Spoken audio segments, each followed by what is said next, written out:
Buenos días, mi nombre es Andrés Sierra y me corresponde exponer el punto número 5 del taller 2, en el cual nos piden hallar el campo eléctrico de un dipolo en cualquier punto X y del espacio.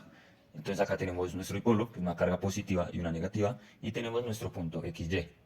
Eh, para hallar el campo eléctrico en el dipolo, primero tendríamos que hallar el campo eléctrico en cada carga en particular.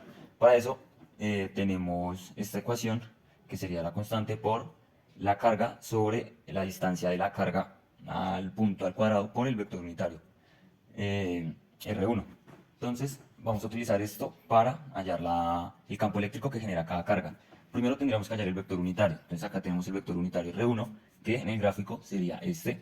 Y para eso tendríamos que obtener la distancia en X de la carga al punto, que en este caso sería 2A más X, y la distancia en el eje Y, que sería Y, dividido pues la hipotenusa pues, de nuestro triángulo, que pues es la raíz cuadrada de 2A más X al cuadrado más Y al cuadrado. Ese sería nuestro vector unitario en R1.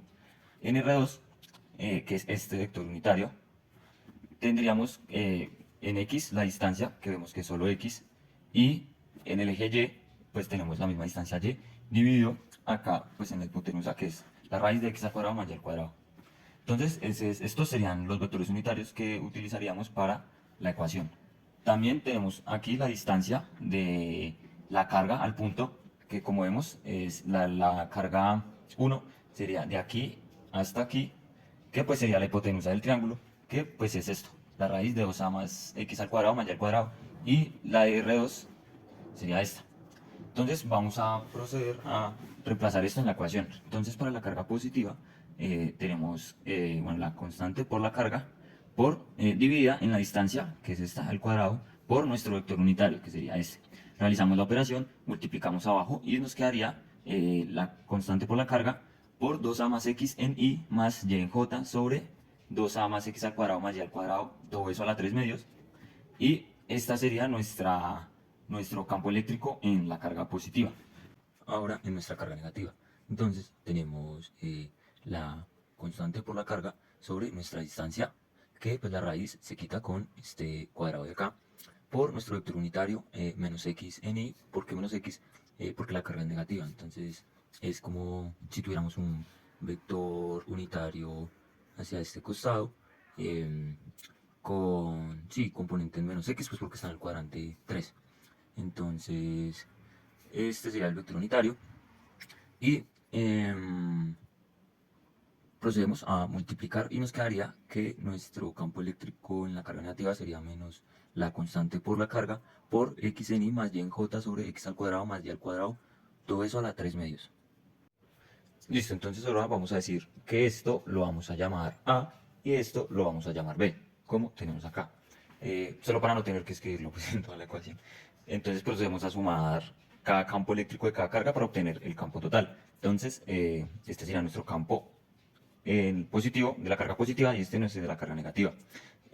Procedemos a pues, realizar las operaciones. Entonces multiplicamos KQ por 2A más X en Y sobre A más KQ por Y en J sobre A menos, acá igual, KQ por X en Y sobre B menos KQ por Y en J sobre B. Aquí vamos a proceder a sumar las componentes en Y y las componentes en J. Entonces acá pues tenemos nuestra componente en Y, que es esta misma de acá arriba, menos la componente en Y, esta, que sería menos KQ por X en Y sobre B. Sumamos esto con ahora las en J. Entonces tenemos KQ por Y en J sobre A menos KQ por Y en J sobre B. Aquí procedemos a factorizar la K con la carga, o sea, la constante con la carga, y de toda la ecuación, y aparte aquí pues, internamente procedemos a factorizar las y las j. Entonces nos quedaría la constante por la carga, factor común de 2a más x sobre a menos x sobre b, acá nos queda solo x sobre b, en y más, acá nos queda solo y sobre a menos, acá nos quedaría solo y sobre b, y factorizamos la j. Y listo, entonces ese sería nuestro campo eléctrico del dipolo en un punto XY.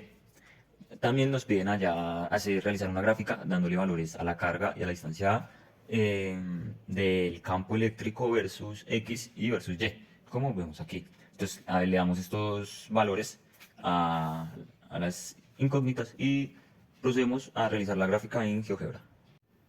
Listo, entonces ya estamos aquí en GeoGebra y como cogemos aquí tenemos ya la magnitud del campo eléctrico y esta es la gráfica que obtenemos, que como podemos ver, el eje X sería el rojo, el verde el eje Y el eje Z sería el azul.